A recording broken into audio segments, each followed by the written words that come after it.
Hey, remember, it's not about how much you make, it's about how much you keep. Don't be financially illiterate, let's be financially educated.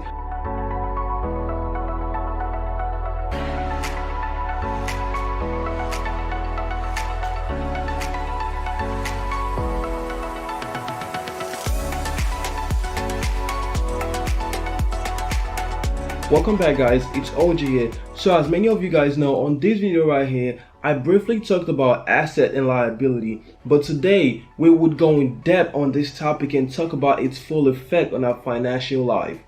Just a quick disclaimer, if you're looking for a quick and brief definition to what an asset or liability is, trust me, this is the wrong video. But if you want to completely understand what an asset and a liability is and its effect on your financial life, not just some goofy definitions, this is the right video for you, just for the price of a like and a subscription. Damn, that's a bargain.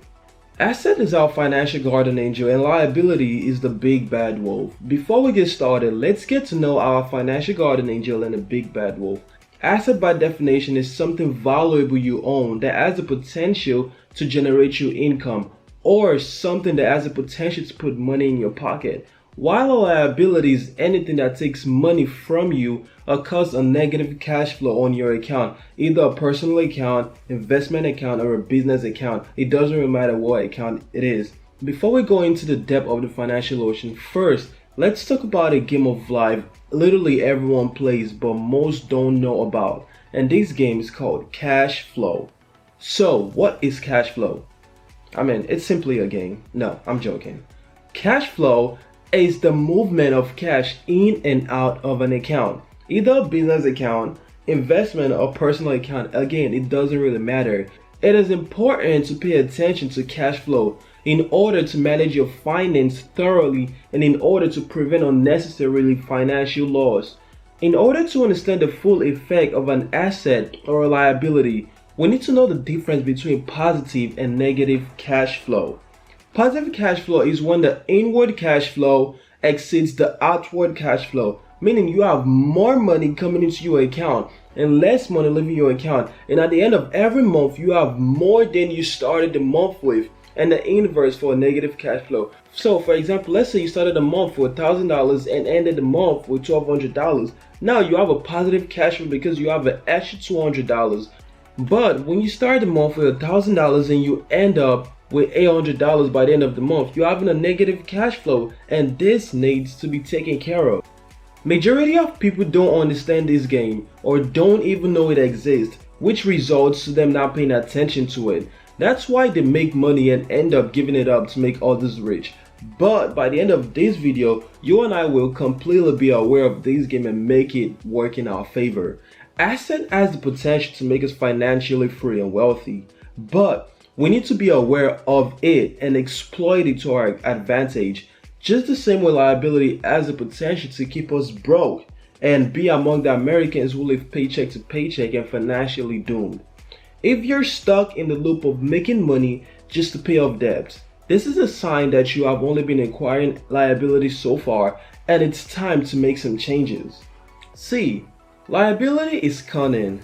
It shows itself in form of convenience and promotes instant gratification because it makes you feel good. It makes you feel happy when you get it, when you acquire it at the very moment. That's why most people would rather spend their money on a company instead of owning a piece of that company.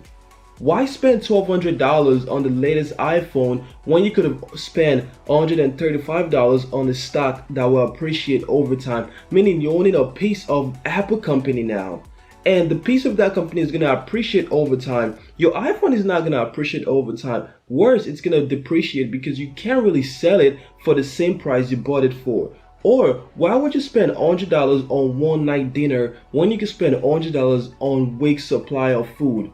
It's time to stop making others rich and hurting your bank account and hurting your pocket. Instead, flip the table over and stand on top, not under. Own a piece of companies you love to shop at. Through stock market investment, you donate millions of dollars to this. A lot of people will be like, oh, OJ, but I don't really have enough money to start yet. I'm not a millionaire, I'm not a billionaire. No, you don't need a huge sum of money to get started with stock market investment. You can start with as little as $100. You can start with as little as $200. It depends on how much you want to go into it. And we will thoroughly discuss about stock market investment on later videos. We will break it down to the very detailed points. Or instead, create a business that will end up generating you income and also appreciate over time. Though some liabilities are unavoidable, that's why you need to keep them accounted for and kept in check in order to keep them from ripping your finance apart. For example, mortgage, rents, student loans, or credit card debt. They all need to be thoroughly monitored and accounted for, and especially credit card debt needs to be thoroughly accounted for and monitored. Though some of these liabilities are unavoidable because we need them as a necessity in order to live life in the society we live in. But that don't mean we don't need to pay attention to them. We need to pay attention to them and keep them in check.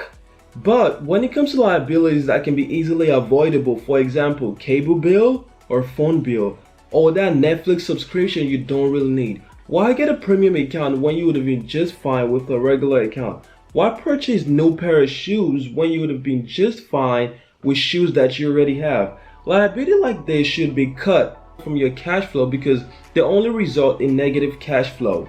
Instead of buying new pair of shoes or getting liabilities that can be easily avoidable, which is causing you negative cash flow, instead purchase the stocks of those companies, invest into those companies so your money can increase in value and also provide income to you. It might not be a lot of income, but as time goes on, it's gonna accumulate and accumulate, and the more you put in, it's gonna accumulate to become a substantial, huge amount of income.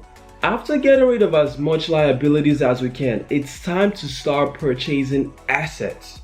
For example, stock investment, bonds, real estate, or a business, and any other business that can potentially generate you income.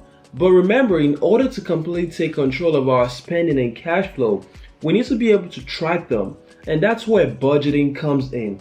Doing this, we would be able to track and organize our spendings and be able to identify what expenses is killing us and what needs to be eliminated or reduced in order to result in a positive cash flow by the end of every month. And have enough money to acquire more asset, because in order for you to acquire asset, you need money to go into it. You can't acquire an asset without having no money. In the world we live in today, literally nothing is for free. You need to pay a price in order to get something. But if you have liabilities that's only eating up your money, it's not going to create enough room for you to create asset. So this is why we need to eliminate as much liabilities as we can so we have enough finance in order to venture into asset acquisition. That's when budgeting comes in. That's why I will also be releasing another video about budgeting, and I will be introducing the Smart Budgeter, which is a complex but simple spreadsheet I personally created and used, and will provide it to you guys for free. The spreadsheet can easily be converted into an asset by selling it and using it to generate income. This shows how we can create income generating asset. It can be an app or a software or a patent or a product that generates income. This is why owning a business is an asset due to its income generating factor. So if you're thinking, what can I do in order to create asset that could generate income? Look at what skills you have that can be converted into asset. What can you do? What idea can you come up with that can lead to asset generating products or asset generating items? For example, this spreadsheet, I could come up today and say, okay, I want to start selling this spreadsheet. $5, $10, it doesn't really matter. So far as it's generating me income, it's an asset.